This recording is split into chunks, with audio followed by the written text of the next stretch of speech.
Bonsoir chez vous, si vous nous prenez en marche sur Ivoire TV. C'est le retour de votre émission Une star, une histoire. Jingle.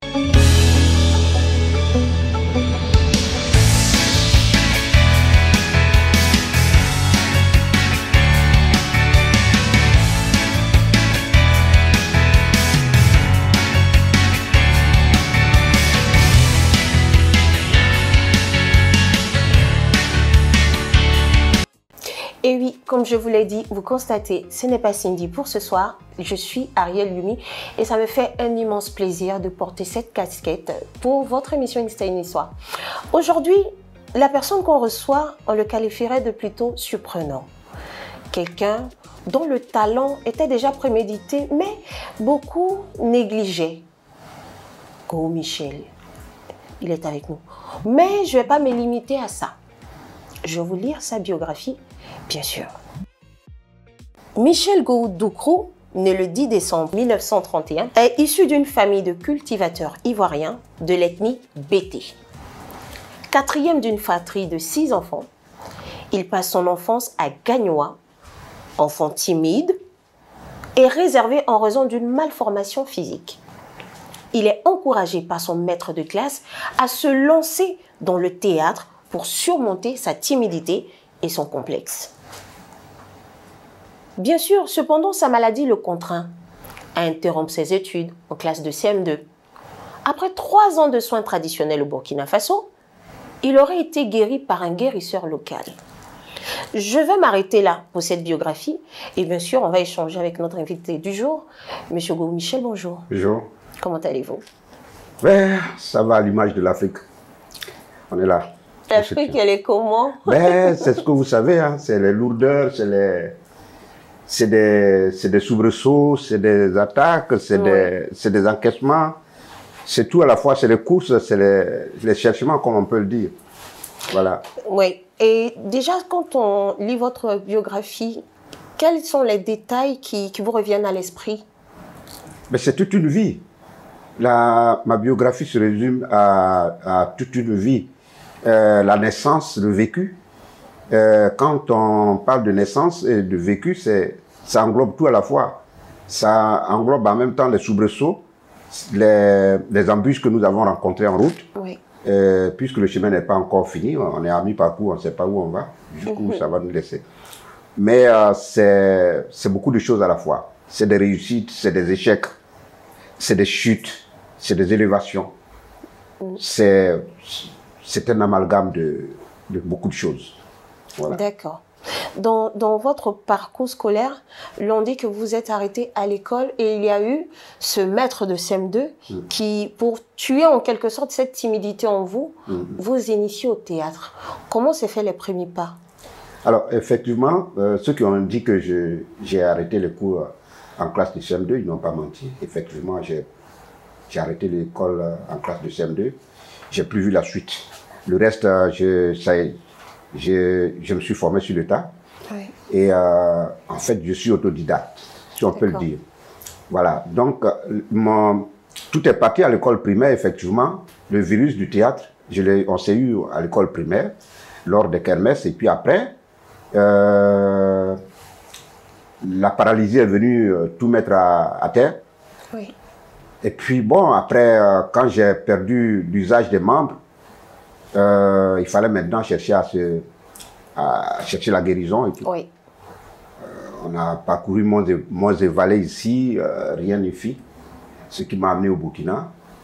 Et là-bas, en un an et demi, 2 ans, j'ai recouvré l'usage de mes membres.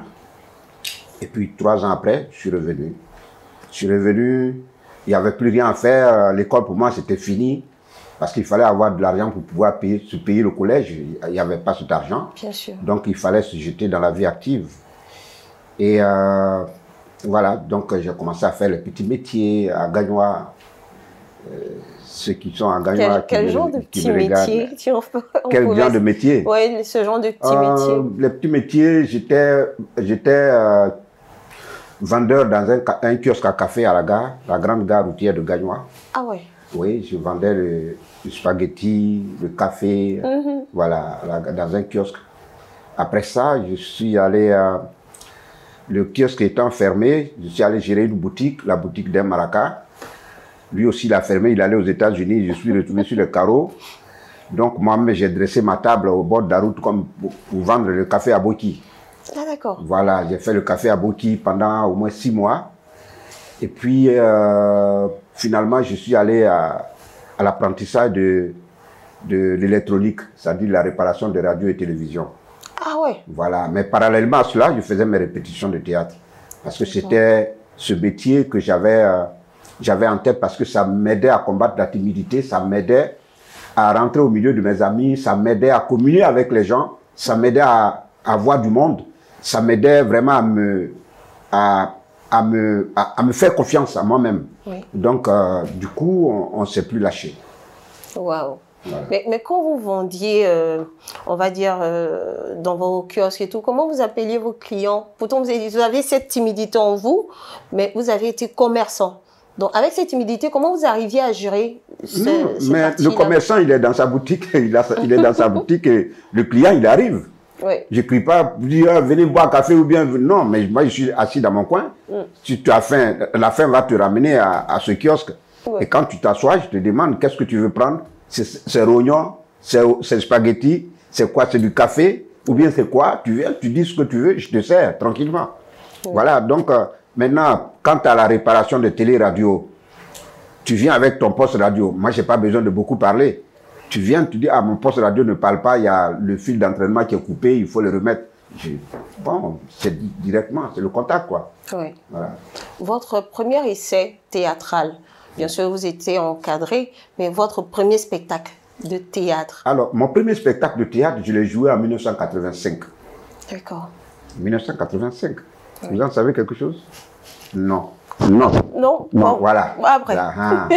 Si on enlève 85 d'ici là, c'est fini. Hein. Bon, c'est pas faux. Voilà. Donc, en 1985, j'ai joué ma première pièce de théâtre. C'était à Gagnois avec le Fromager Théâtre. C'était la première fois que je montais sur scène avec une bonne pièce de théâtre. Et ça m'a réconforté dans ma position. Et on est sorti de Gagnon, on a quand même été à Lakota, jouer cette pièce. On a été à Divo, on a été à Oumé, on a été à Waradayo, on a tout à Soubré, oui, dans les alentours de Gagnon. Bien sûr. Et ça m'a vraiment repositionné. Oui. Et donc, je me suis dit, il faut faire de ce truc-là mon métier. Mais ceux qui étaient à côté de moi, qui pouvaient me servir de conseiller, me disaient non, c'est pas un métier d'avenir. Ah. Mais ouais. Et à l'époque, il y avait un dicton qui courait sur toutes les lèvres. Le théâtre ne nourrit pas son homme. C'est fort comme mot. Ah, mais tous ceux qui ont pratiqué le théâtre à cette époque-là te diront, ah, vraiment, cette phrase-là circulait sur toutes les lèvres. Le théâtre ne nourrit pas son homme. Si tu as appris que le théâtre ne nourrit pas son homme, et puis tu t'es levé par là, te mettre dedans, ça veut dire que tu sais sur quoi tu comptes. Exactement. Ça ne va pas te nourrir, tu t'en vas rentrer dedans, tu comptes sur quoi. Ouais. Mais moi, j'y croyais dur comme fer. Parce que je me disais quoi, tout métier nourrit son homme. Il n'y a pas un métier qui ne nourrit pas son homme. Il suffit de bien faire. Exactement. Il suffit d'y croire. Oui. Voilà. Et vous y avez cru. Ben oui. On va faire une petite pause dans ce palmarès de biographie et on va passer à une astuce. Bien sûr, qui dit théâtre dit tenue, mode et astuce. Jingle. Alors, de retour pour votre astuce et mode. Est-ce que vous êtes plutôt mode astuce, monsieur Gou, ou ça va comme ça vient vestimentairement? Je suis artiste. Oui. Et en tant qu'artiste, on n'a pas une gamme vestimentaire précise. On va selon les changements et selon l'inspiration, selon le goût des couleurs, selon le goût du mélange. Et donc, voilà, chaque jour, on a une certaine composition vestimentaire qu'on fait. Mais il faut que ça soit en phase avec ton inspiration, oui, et ton esprit. Et bien, c'est de ça qu'on va parler aujourd'hui. On va parler de comment s'habiller quand il fait chaud en fonction des couleurs, des matières et des tenues. Alors, il est conseillé de privilégier les matières coton, au lin et à la soie, que préférer les mélanger de la visco ou au tissu mousseline, plus adapté aux fortes chaleurs, bien sûr. Quant à la palette de couleurs canicule friendly, elle se compose de nuances pastel et naturelles. Beige clair, rose poudré, jaune doux, vert sauvage, bleu lavelette, ou encore autour de ces couleurs tendance aussi, il est conseillé de se couvrir et de moins exposer son corps aux rayons solaires. En français simple, privilégions des tenues avec des petites manches en coton, en tissu, bras minces ou sans bras. Un peu ce que vous portez en ce moment. Bon. C'est ça, c'est tellement important quand il fait chaud. Oui. En plus de ce que vous venez de citer, oui. La couleur blanche est plus recommandée parce que le blanc, ça rejette un peu la chaleur. Par contre, le noir, ça absorbe. Si vous avez remarqué, dans les pays sahéliens, les gens, ils sont en turban. Oui. Le turban, généralement, c'est blanc. Oui. Parce que là-bas, il est excessivement chaud. Et donc, il couvre carrément le corps, même tout le visage est couvert. Oui. Et quand tu regardes, tu te dis, mais attends, il ne fait pas chaud, pourquoi on se couvre comme ça? Mais c'est cela aussi, ça protège le corps, comme vous l'avez dit tout à l'heure. Oui. Et c'est dans leur ADN. Parlons filmographie, Monsieur Gowou. On parlera de Laurent Safi, Ma famille, façon du viens au pouvoir, c'est comme ça tu t'en vas. Façon tu viens au pouvoir, c'est comme ça tu t'en vas. Aussi, Coup de force, Coco Beach 1 et 2. Quand vous entendez le nom de ces films, qu'est-ce que cela vous reflète comme souvenir?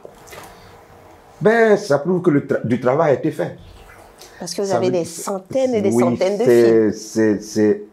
C'est un nombre vraiment incalculable parce que depuis, on n'a fait que ça. On n'a fait que ça. Et aujourd'hui, quand j'essaie de compter les films que j'ai pu tourner, j'arrive pas à trouver le nombre exact. Wow. C'est énorme. C'est énorme. Et c'est dire qu'on ne s'est pas assis, les bras croisés. Il y a du boulot qui a été fait. Et ça fait plaisir. On se rend plus utile quoi, à tout moment. Tellement le boulot a été fait que vous avez été chevalier de l'Ordre du mérite culturel en Côte d'Ivoire en 2019. Vous avez été aussi prix d'excellence pour le cinéma et les arts visuels en 2021. En 2020, vous fûtes être honoré avec 2 distinctions aux Africa Talent Awards. Et je pense qu'il y en a eu d'autres encore que vous pourrez peut-être énumérer ici. Oula. C'est tellement beaucoup. Comment vous faites pour les contenir à la maison? Ben, j'ai fait confectionner une armoire spéciale où j'expose mes trophées. Et c'est beaucoup de trophées à la fois.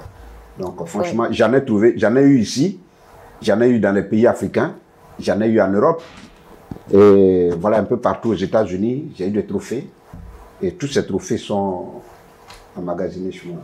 Mais il y a encore de la place. Il y a encore de la place. Ah, il y a encore il en faut, bien sûr. On ne va pas se limiter à ça. Puisqu'on ne sait pas, on prendra peut-être une deuxième armoire. Le travail continue, donc peut-être pourquoi pas une deuxième armoire. Oui. Et quand vous vous réveillez le matin et que vous passez devant cette armoire et que vous voyez tous ces trophées, qu'est-ce que vous vous dites au fond de vous? C'est une fierté. C'est une fierté, une distinction. C'est d'abord une fierté, mais alors, ça constitue une charge à la fois. Ça constitue une charge, ça constitue aussi un fouet. Ça constitue un poids. Parce qu'à partir de ces distinctions-là, ça veut dire que les gens ont les yeux rivés sur toi. Ça veut dire que tu es parti pour être un exemple. Tu es parti pour être une vitrine. Tu es parti pour être une inspiration. Tu es parti pour être, c'est-à-dire ce fossé de conseils pour les jeunes à venir. Donc, tu n'as plus droit à l'erreur. Tu n'as plus droit à l'erreur. Comme le dirait l'autre, c'est comme quelqu'un qui est en train de pédaler sur un vélo et qui est en train de grimper une colline. Il ne faut pas arrêter de pédaler. Si tu arrêtes de pédaler, tu tombes. Tu n'as pas le choix, tu dois pédaler pour aller. Et c'est ce que ça nous donne comme conseil. Quand tu as déjà une distinction, tu n'as plus le droit de t'asseoir. Il faut travailler pour mériter ce trophée que tu as eu, donner raison à ceux qui t'ont choisi pour pouvoir te distinguer. Et pourquoi pas ne pas faire appel à d'autres distinctions? Pourquoi pas? Alors, Monsieur Gou, est-ce que vous avez déjà vécu une situation soyez? Une situation soyez du genre, vous êtes en pleine prestation, on va dire théâtrale, et puis le pantalon descend, se déchire, ou vous avez perdu peut-être votre texte, un truc de ce genre. Non, le texte, on le perd à tout moment. Oui. Ah ouais. Quel souvenir vous vient quand vous y pensez? Les textes, on les perd à tout moment, parce que c'est ce qu'on appelle l'accident de parcours. Oui. L'accident, ça arrive à tout moment, c'est pas prévisible. Et ce qui n'est pas prévisible, c'est ce qu'on appelle un accident. Donc, dans tout métier, il y a toujours des accidents. Voilà. Mais moi, ce qui m'est arrivé de soyer, c'est que j'étais allé... En fait, je courtisais une fille. Bah, c'est pas oui, il y a longtemps. Oui, il y a longtemps. Donc, ne pensez pas que je suis l'autre là. Je ne suis pas l'autre là. Donc alors, je suis allé en famille. Et malheur pour moi, j'ai bu, avant d'aller, j'ai bu du déguet. D'accord. J'ai bu du déguet. Et ce jour-là, j'avais mangé, je venais de manger et j'ai mis le déguet dessus. Ah. Donc, quand je rentrais dans la cour, mon ventre avait commencé déjà à parler un autre langage. Je me suis dit, bon, de toute façon, ça va aller jusqu'à ce que je finisse et puis partir. On va se comprendre. Or, ce qui sort de ta bouche et ce que le ventre dit, ouais, c'est deux choses différentes. Effectivement. Voilà. Donc, le porte-à-faux a commencé à se préciser là, dans la belle famille. Le boy est assis, la belle est assise. La fille est là avec ses soeurs, ses frères. Le ventre a commencé à tourner. La sueur a commencé à couler. Je veux demander à aller dans les toilettes, mais je suis sur les beaux. Je fais comment? La sueur a commencé à couler. Le gars, mais bon, il y a quoi? Tu as chaud? Je dis oui. Mais arrivé à un certain moment, diarrhée. Diarrhée. Quand ça te pousse jusqu'à un certain niveau, tu te dis même que si j'ouvre la bouche pour parler, en même temps, ça va partir. Donc, je n'arrivais plus à parler. Je transpirais seulement. Après, je me suis levé. Je dis, bon, je m'en vais. Je ne sais pas comment on s'est dû revoir. J'ai sauté en même temps, je suis parti. Quand j'ai tourné le premier courbon, la cour, il y avait une cour commune quelque part là. Oui. Je suis rentré en même temps dans la cour. J'ai demandé les toilettes, on dit c'est l'autre côté. Là, on ne me connaît pas. Voilà, basse. Vous avez échappé belle. J'ai échappé, mais ils ont su. Comment ils ont su? Ils ont su, ils ont su. Ils ont su que c'était ça? Ou bien la sueur? Le vieux, c'est pas... Attends, le vieux, c'est pas... C'est un vieux routier. Il connaît l'effet de la diarrhée, il connaît. Il connaît les symptômes de la diarrhée. Oui. Ah, attends, donc c'est lui qui a informé sa femme et puis après, la fille m'a posé la question. Qu'est-ce que tu avais la dernière fois? J'ai dit non, rien. Elle dit, ah, tu avais la diarrhée. J'ai dit non. Comment tu as su? Donc voilà, c'était là la situation soyez. La situation soyez. Alors là, nous allons passer à une autre rubrique surprise qui, j'espère, permettra que vous dites ce que vous avez en cœur. Je vous explique. Je vais vous montrer des photos de certaines personnes et vous allez dire que représentent ces personnes pour vous. Regardons la première image, Monsieur Gou, et vous me dites ce que représentent ces personnes pour vous. Le socle d'un homme, c'est sa famille. Oui. Ta base, c'est ta famille biologique. Et je dirais que moi, mon socle, ma base dans ce métier, c'est ce groupe-là, les Guignols d'Abidjan. Ce groupe a été constitué en 1993 par paix à son âme, Daniel Toussac. Et à l'époque, on était 6. 3 filles et 3 garçons. Les garçons, il y avait le vieux Sidiki et Sédatif, oui, que vous avez reconnu sur la photo. Les deux sont plus de ce monde aussi. Oui. Et il y avait moi, comme 3 garçons. Les 3 filles, il y avait Nastou, Amélie et Yapo Angèle qu'on appelait Yaps. À l'époque, on l'appelait la tueuse quand il jouait avec Groguet. Donc, les Guignons d'Abidjan sont partis sur la base des 6 personnes-là.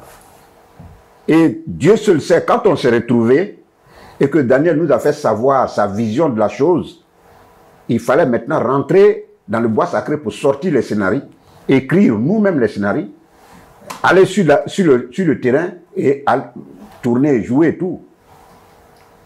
On ne l'avait jamais fait auparavant. Oui. Et donc, c'était un saut dans l'inconnu. On s'est retrouvés, c'était parti, le premier film est parti, puis 2, puis 3, puis 4. Et là, une famille s'est fondée. Oui.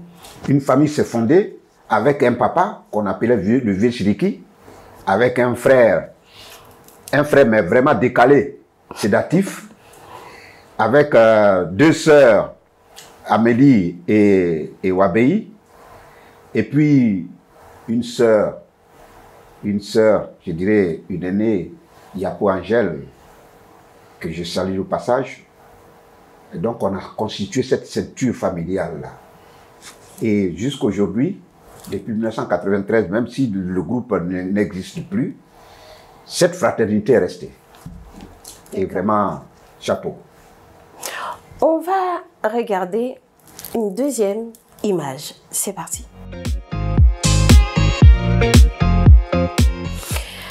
Alors, que représente cette personne pour vous, Monsieur Gou?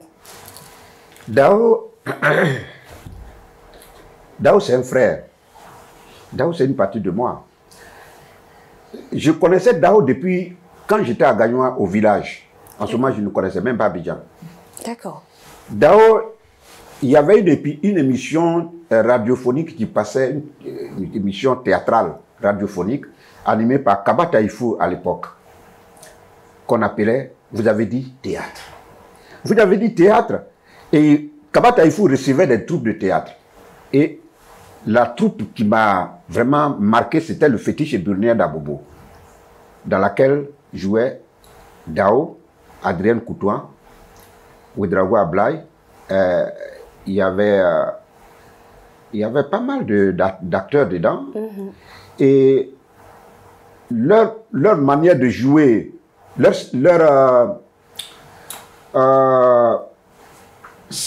disons, leur manière d'aborder, de dire le texte était tellement naturelle. Je me suis dit, quand je vais arriver à Abidjan, je vais intégrer ce groupe-là. Oui. Effectivement, j'arrive à Abidjan en 1986. D'accord. C'est là que je suis arrivé à Abidjan. Dès que je suis arrivé, je suis allé m'inscrire dans cette troupe au fétiche burnéen d'Abobo. En ce moment, le groupe répétait au centre culturel d'Abobo. D'accord. Et c'est là que j'ai trouvé Dao.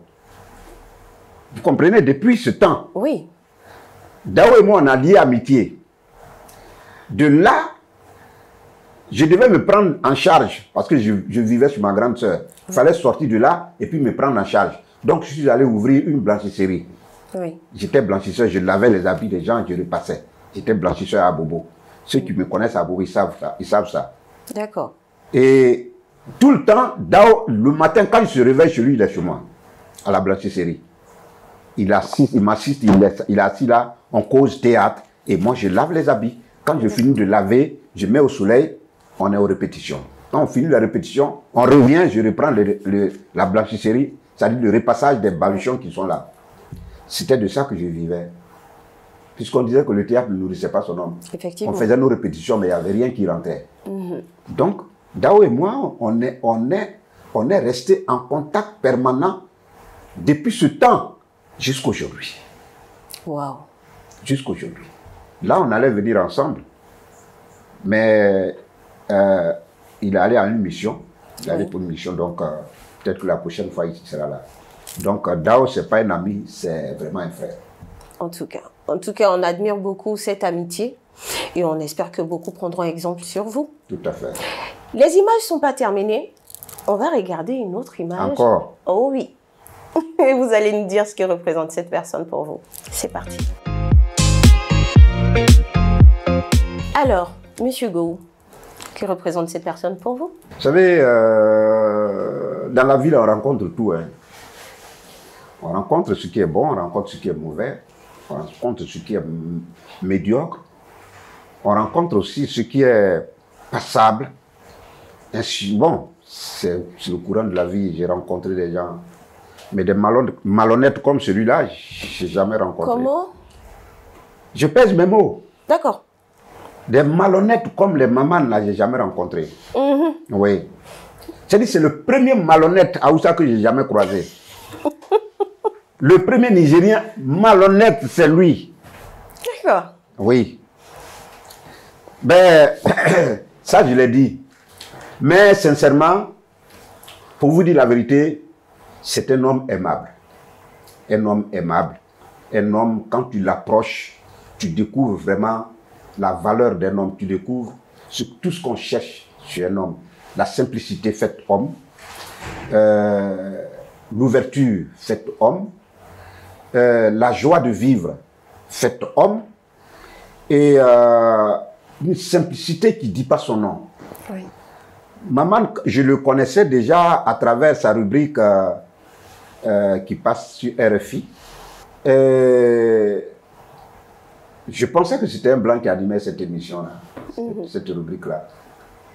Mais j'ai été agréablement surpris un de ces 4 matins quand je l'ai croisé à Paris à l'émission RFI. Non, l'émission de Robert Brazza. Robert Brazza. Donc, c'est là que je l'ai vu pour la première fois. J'ai dit, ah, donc ce gars-là, c'est noir. Dis donc. Et sur place, il nous a demandé de faire une improvisation. Un coup d'état en direct sur l'émission de Robert Brazza. Et nous l'avons tellement bien fait, comme si c'était notre travail de faire des coups d'état. On l'a tellement bien fait. Et maman nous a dit, Digbe et moi, voilà un autre malhonnête. Quand je vais venir sur Abidjan, je chercherai à vous rencontrer pour que vraiment on mette sur pied des projets et tout ça. Et effectivement, quand il est arrivé à Abidjan, il est rentré en contact avec nous et puis bon, les projets ont commencé à naître. Et jusqu'aujourd'hui, on est ensemble, mais vraiment, si vous cherchez quelqu'un de bien, oui, ne le ratez pas. D'accord. Voilà. Je ne dis pas ça pour te faire plaisir. Hein. Ne pense pas que c'est pas pour te faire plaisir. Voilà. D'accord. On a fini avec des images, mais les surprises ne sont pas terminées. On a une vidéo de certaines personnes qui vous affectionnent et vous allez nous dire ce que vous en pensez. Première vidéo. Salut, bonjour à tous. Michel, c'est une grande dimension dans le métier qu'on fait. Et puis c'est quelqu'un qui est très respectueux, très sage. On bosse ensemble, on s'entend très bien. C'est quelqu'un qui représente dignement la Côte d'Ivoire à travers le monde. Ça se sent quand on voyage. Et puis voilà, c'est tout l'humour de la Côte d'Ivoire en fait. Mais c'est touchant quand même d'entendre ça d'un collègue. On dit « est bon nous vivants ». Oui. Et ça fait toujours plaisir quand on entend des trucs comme ça autour de toi. Voilà, Digbe, c'est quelqu'un, vous le connaissez, il ne mâche pas ses mots. Quand c'est vert, il te dit c'est vert. Oui. Et il n'en souffre même pas. Voilà. Donc, si tu veux aller te pendre après, tu vas te pendre, mais lui, ça ne lui dit rien. Lui, au moins, il t'a dit ces 4 vérités. C'est comme ça qu'il est. En fait, on dit qu'il est un peu décalé, il est un peu bizarre, il parle mal, par-dessus bord. Mais c'est quelqu'un de bien. Voilà, c'est quelqu'un de bien. Moi, auparavant, quand je ne le connaissais pas, je me méfiais de lui. Je me disais... ah ouais. Oui, sérieusement. Je me méfiais de lui. Je ne voulais pas être dans ces 6 mètres. Ne pas avoir affaire à lui. Parce que quelqu'un qui n'a pas sa langue dans sa poche, qui n'a pas sa langue tranquille, non, moi, je passe même pas à côté de toi pour ne pas avoir affaire à toi. Wow. Voilà. Et c'est comme ça que je le gérais. Mais après, ma famille, vous savez, on a fait ma famille ensemble. Oui. Mais on se croisait, mais on n'avait vraiment pas les mêmes projets ensemble. Mais c'est après ma famille qu'on s'est croisés sur le studio 225 pour tourner des films. Et c'est là qu'on s'est vraiment on s'est vraiment étudié parce que après 225, on a constitué un groupe qu'on appelle Sans Face Comédie. D'accord. Donc, pendant la crise en Côte d'Ivoire, nous, on était en tournée européenne, on était basé en Belgique, comment on appelle cette ville-là? Bon, le nom va me revenir. On était basé en Belgique, on a tapé les 3 mois dans cette ville et dans la même maison. Wow. Oui. Et donc, c'est là que j'ai étudié l'homme là, parce que j'étais obligé de le supporter. Exactement. Mais j'ai vu en fin de compte que c'était quelqu'un d'aimable, quelqu'un de très simple. Quand tu es avec lui, franchement, c'est un régal. C'est un régal. Mais quand tu le vois de loin, tu as peur de lui, tu te méfies de lui. Mais un monsieur très bien. Oui. Ouais. D'accord. On va partir pour la deuxième vidéo. Éléments. Bonjour chers amis de Ivoire TV Musique. L'invité d'aujourd'hui, c'est quelqu'un que je connais. Je connais le grand frère, je l'appelle Zlato Praman. Lui aussi m'appelle Zlato Praman. C'est une histoire. Je l'ai connu depuis 85, 6, 7 par là, à Bobo. Nous avons fait ensemble, à côté de lui, hein, avec la troupe de la commune d'Abobo. Il y avait la Tuka, voilà. Beaucoup de choses qu'on a partagées au centre culturel d'Abobo. Lui-même, il est au courant. On est même allé au Burkina Faso pour un festival où on était dans la troupe, je crois, du plateau. En tout cas, ce que je peux vous dire concernant le grand frère Michel Gou, c'est quelqu'un qui a un bon cœur. C'est quelqu'un qui a un bon cœur.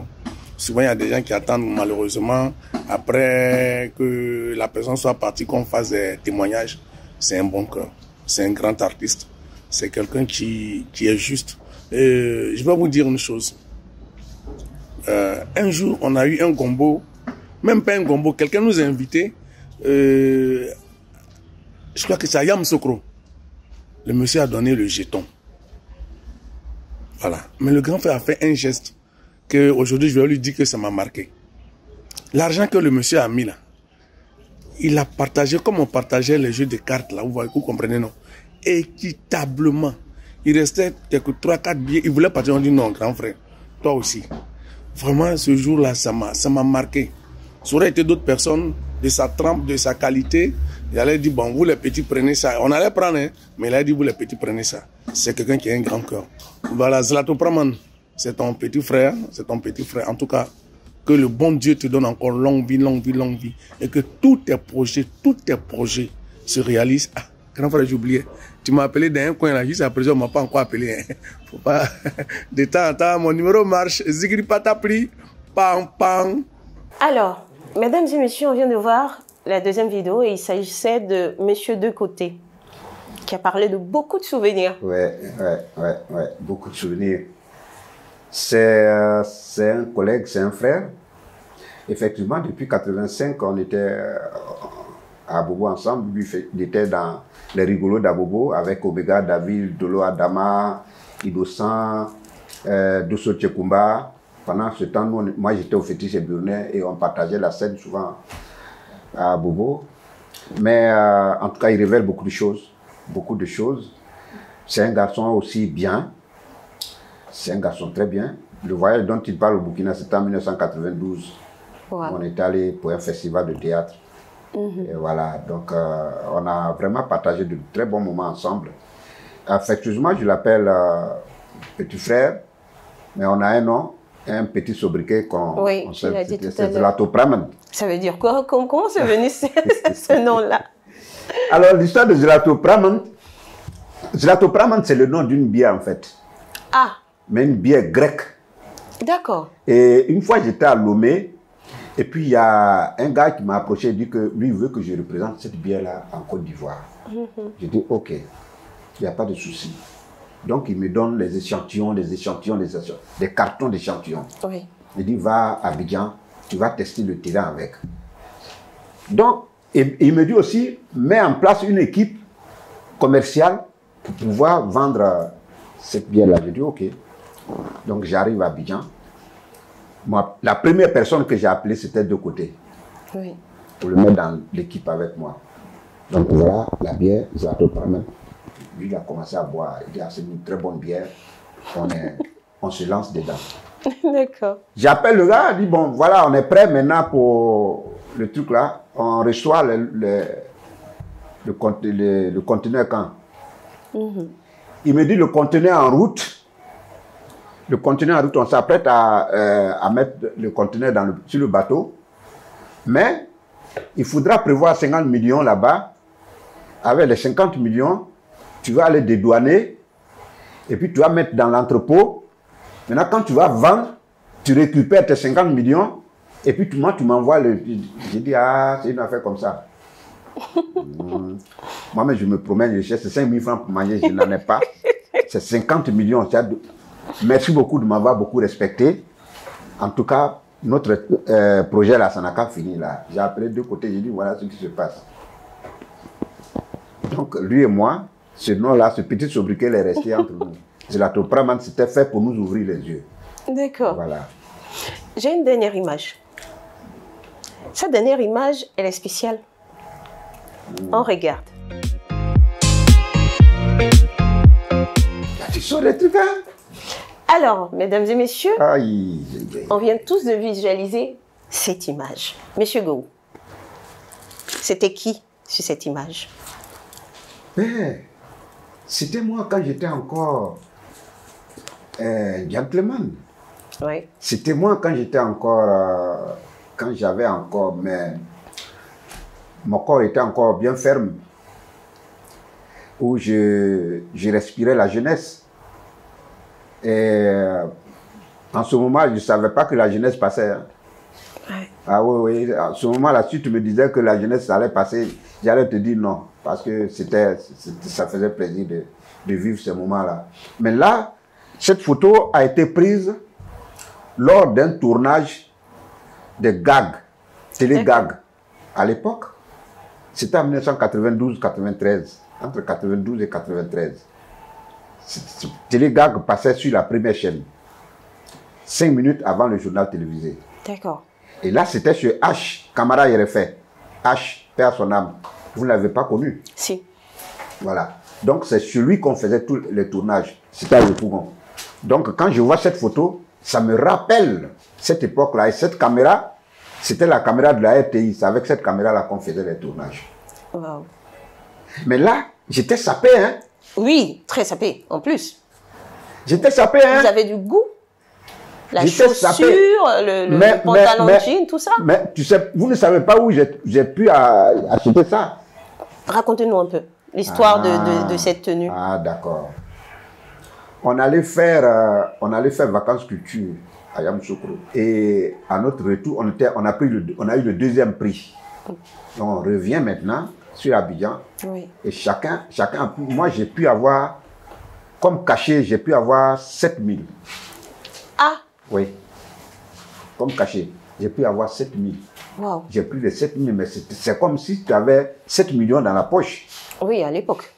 Mais je regardais tout le monde avec un œil de méfiance. Est-ce que c'est pas pour m'agresser puis prendre mon argent? Je prends cet argent, je rentre au marché d'Abobo, je m'achète, je dis au moins je vais m'acheter des habits pour au moins me chaper. Donc c'est là que je suis allé acheter ça là. Ce que vous voyez sur la photo là. Oui. Donc quand je vois cet ensemble là, ça me ramène très loin. Alors, mesdames et messieurs, on vient de finir avec cette rubrique surprise, avec ces images et ces photos que vous avez vues. Le monsieur Gou a donné bien sûr son avis sur ces différents personnages. On va passer à une autre rubrique, l'un ou l'autre. C'est parti. Nous sommes de retour sur le plateau d'une star, une histoire, et notre invité du jour, comme vous le constatez, est monsieur Gou Michel. Alors, monsieur Gou Michel, vous êtes plutôt Plakali ou Kabato? Kabato. Pourquoi?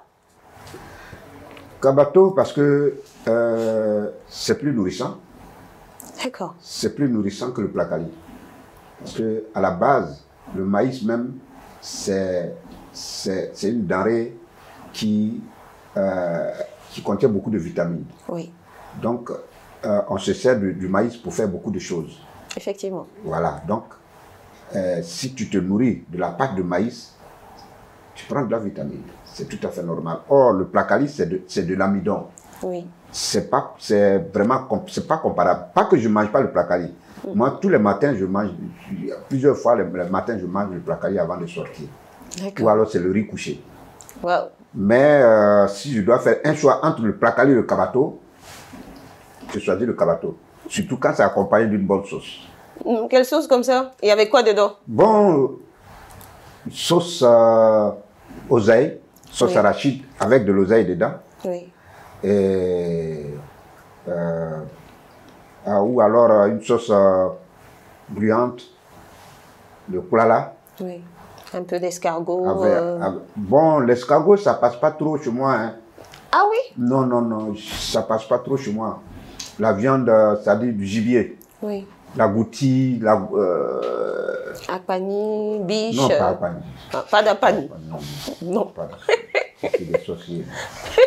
C'est pas, on dit, il faut t'asseoir, tes pieds sont en haut, ta tête en bas, tu dis, tu dors comme ça. Si c'est pas sorcier, qui fait ça?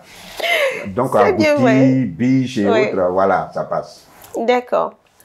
Vous êtes plutôt clé-clé ou Leïka? Clé-clé, c'est mon épouse légale et légitime. Clé-clé, c'est ma sorcière bien-aimée.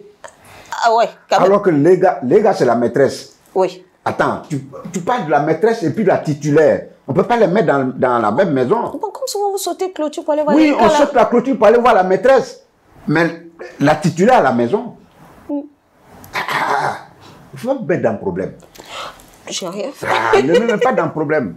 Clé là, son affaire, ça ne reste pas à l'étranger. Et vous pouvez profiter pour un message à votre bien-aimé. Lui envoyer un bisou, comme c'est elle que vous avez choisi. Pourquoi? Je n'envoie pas bisous. C'est votre sorcier bien-aimé, votre épouse légitime. C'est ma sorcière bien-aimée. Non, elle me fatigue trop. Elle me fatigue trop. Je ne peux pas la saluer. Non, je ne peux pas la saluer. D'accord. Elle sait. Elle sait. D'accord. Elle n'a qu'à arrêter de me fatiguer. Voilà. Vous êtes plutôt Kofi Gombo ou Super Go? Super Go. Pourquoi? Parce que Super Go, c'est mon concept. Oui. C'est mon concept et c'est moi qui ai produit Super Go. Donc, Kofi Gombo, c'est le concept de quelqu'un d'autre. Oui. Et ça a été produit par une autre maison de production. On met quelqu'un d'autre. Et puis on met ton ami, on te dit choisis entre ce quelqu'un d'autre et puis ton ami. C'est tout à fait normal que tu prennes ton ami. Oui. Maintenant on met ton ami et puis toi-même on te met, on dit choisis. Tu choisis qui? Ben, toi-même. Ben voilà, donc ça va de soi. Toi-même. Donc Super Go. D'accord. Plutôt Palais de la Culture ou Olympia? Palais de la Culture. Pourquoi? Palais de la Culture parce que c'est chez moi. Oui. Personne d'autre ne viendra faire la promotion de notre culture. Personne d'autre ne mettra en valeur tout ce que nous avons ici comme installation. Notre Palais de la Culture, c'est ce que nous avons comme prunelle de nos yeux. En plus de cette grande salle qui vient de s'ouvrir. Oui. Mais le Palais de la Culture, on dit culture. Si tu es un faiseur de culture, si tu es un faiseur d'art, tu ne peux avoir que le Palais de la Culture. Oui. C'est là que tout se passe. C'est là que nous donnons les mets savoureux à ceux qui veulent déguster nos repas que nous préparons. Oui. C'est là, c'est pas à l'Olympia. À l'Olympia, c'est chez quelqu'un d'autre. Oui. Mais on a chez nous ici. Voilà. Donc, s'il y a un choix à faire, je choisis le Palais de la Culture. D'accord. Plutôt TikTok ou Facebook? TikTok ou Facebook? Facebook. Pourquoi ce choix? Pourquoi ce choix? Parce que Facebook donne beaucoup plus de largesse, beaucoup plus de possibilités pour pouvoir communiquer sur tes événements. Ça te donne... c'est plus sérieux. C'est plus sérieux. Parce qu'aujourd'hui, TikTok, c'est devenu quelque chose d'amusement. Tout le monde part s'amuser. Celui qui veut danser en même temps, il s'en va danser sur TikTok. Celui qui veut insulter quelqu'un, il s'en va sur TikTok. Celui qui veut clasher son ami, il s'en va sur TikTok. Celui qui veut voler... Tout est sur TikTok. Donc, il n'y a plus de sérieux là-bas. Franchement, il n'y a plus de sérieux. Mais Facebook est resté quand même... dans la droiture un peu. Oui, même s'il y a quelques soubresauts, il y a eu quelques escapades dedans, mais ça reste quand même Facebook. Ça va. D'accord. Alors, mesdames et messieurs, on vient de finir avec la rubrique l'un ou l'autre. Alors, Monsieur Go, aujourd'hui, vous êtes considéré comme une icône du cinéma d'Afrique francophone et est surnommé le Louis de Funès africain. Sa participation au premier festival international du riz baptisé Les Scènes de Goukou, voilà, a ajouté une dimension exceptionnelle à l'événement en tant que figure emblématique de la comédie en Côte d'Ivoire et au-delà. Sa présence, sans aucun doute, a attiré l'attention et suscité l'enthousiasme des spectateurs du 20 au 25 novembre dernier de l'année dernière. Les réalisations de Michel Goukou sont nombreuses et variées. Elles ont contribué à établir son statut comme l'une des figures les plus respectées et appréciées de la comédie en Afrique francophone.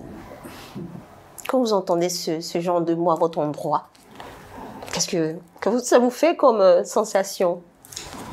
C'est comme si c'est flatteur. C'est flatteur. Oui. Voilà, c'est flatteur. Mais en même temps, ça régaillardit aussi. Et ça met du baume dans le cœur. Ça fait toujours plaisir d'entendre ça. Oui.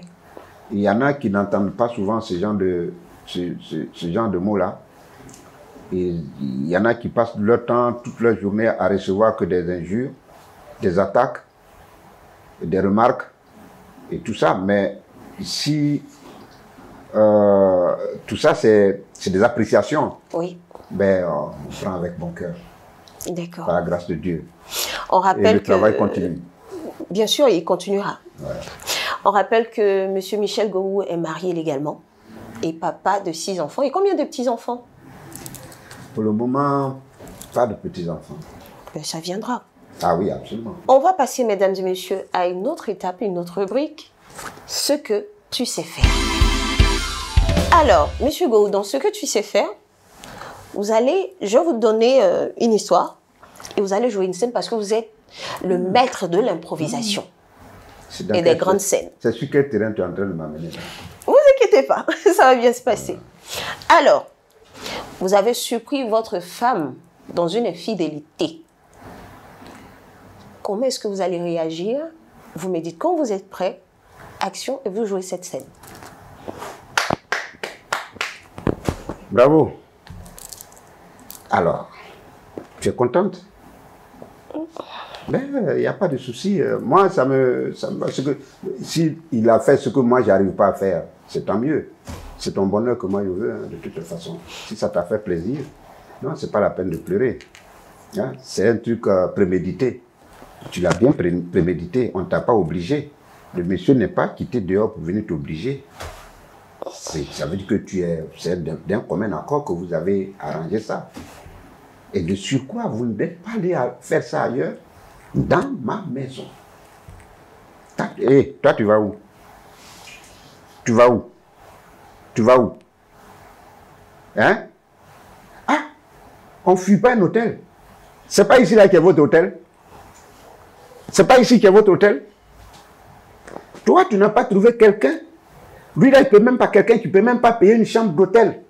Tu l'amènes dans ma chambre, sur mon lit conjugal, pour faire cette... Ah bon? Donc si on te donne un pistolet, tu peux me tuer. Ah, d'accord, il n'y a pas de souci. Madame, je vous laisse à votre ménage. Moi, je quitte le foyer et tu restes avec lui dans la maison. Je te laisse avec tout ce que la maison comporte, tout ce qu'il y a dans la maison, même avec mes valises. Prends tout. Moi, je vais aller me débrouiller ailleurs. Basta. Mais c'est d'un naturel, vraiment, qui ne dit pas son nom. Vraiment, chapeau, monsieur Goukou. Mais tu m'énerves. Hey. Tu ne peux pas me tromper comme ça. Mais moi, je vous aime. Et puis tu m'as trompé, lui là. Et puis, vraiment. Et puis, quand son nez est plat comme ça, on dirait nez de Digwe cravate là. Je n'avais pas fait attention. Ah, d'accord. D'accord. En tout cas, monsieur Goukou, ça a été un immense plaisir de vous avoir reçu. Une icône, une légende, une étoile africaine, une étoile pour le monde entier. Un modèle pour cette nouvelle jeunesse de l'art cinématographique et théâtral. Nous sommes à la fin de notre émission, monsieur Goukou. Si vous avez un mot de fin à l'endroit de ceux qui vous suivent, à l'endroit de ceux qui vous prennent comme modèle, à l'endroit des téléspectateurs, bien sûr. Déjà, je dirais merci à tous ceux qui me suivent, ceux qui aiment ce que je fais. C'était pas évident, hein. Et moi, je ne leur donne rien à part l'humour, à part mon jeu de scène que je donne. Et, mais ce qu'eux, ils me donnent, c'est immense. C'est immense. Je vous en remercie. Et je vous demande en même temps de ne pas lâcher prise. Le combat continue, le travail continue, les défis continuent. Et donc, on est toujours ensemble, on ira jusqu'au bout ensemble. Maintenant, à la droite de la jeunesse, mettez-vous au travail. Que la jeunesse se mette au travail. Que la jeunesse donne dos à la paresse. Que la jeunesse tourne dos à l'alcool, à la drogue, et puis surtout aux mensonges et au vol. La jeunesse doit se mettre au travail. Rien ne s'acquiert dans la facilité. Il n'y a que le travail qui paye. Ne restez pas assis pour compter sur l'oncle ou bien la tante ou bien le cousin ou bien le neveu. Chacun lutte. Quand tu luttes pour venir au monde, ça veut dire que tu as les armes pour pouvoir résister et puis affronter toutes les difficultés de la vie. Ne vous asseyez pas pour vous morfondre pour dire « Ah, la vie m'a écrasé, je ne peux plus rien faire, donc vraiment, je m'assois et puis j'attends que ça vienne. » Ça ne viendra jamais. Ça ne viendra jamais. La vie est faite de soubresauts. On tombe, on se relève et on continue. C'est ça, la vie. Il y a trois choses. La vie se résume à trois choses. La naissance, le vécu et la mort. On est déjà né. On est dans le vécu. Mais dans le vécu, l'homme doit laisser ses traces. Mais des traces visibles. Et ces traces doivent constituer un exemple pour les générations à venir. Et puis la troisième étape, on donne dos, on est parti. Voilà la vie. Mais ce petit laps de temps de vie, vivons bien. Prenons la vie du bon côté. Ne faisons pas de mal ne faites pas de mal à votre semblable. On est tous nés de la même façon. On vit de la même façon. On meurt de la même façon. Donc, pour ce laps de temps de vie, rendons gloire à Dieu. Merci beaucoup à vous, Monsieur Gou-Michel, d'être passé sur notre plateau. Ça a été un plaisir. Mesdames et messieurs, ainsi prend fin votre émission Une Star, une Histoire pour ce soir. On va se retrouver la semaine prochaine pour une autre histoire avec une autre star. C'est Ariel Yumi. Merci à Soko. Merci à Santiago. Merci à Nibier Junior. Merci à Vera pour le maquillage. Merci à toute l'équipe de la Post Prod. Prenez soin de vous et que Dieu vous garde.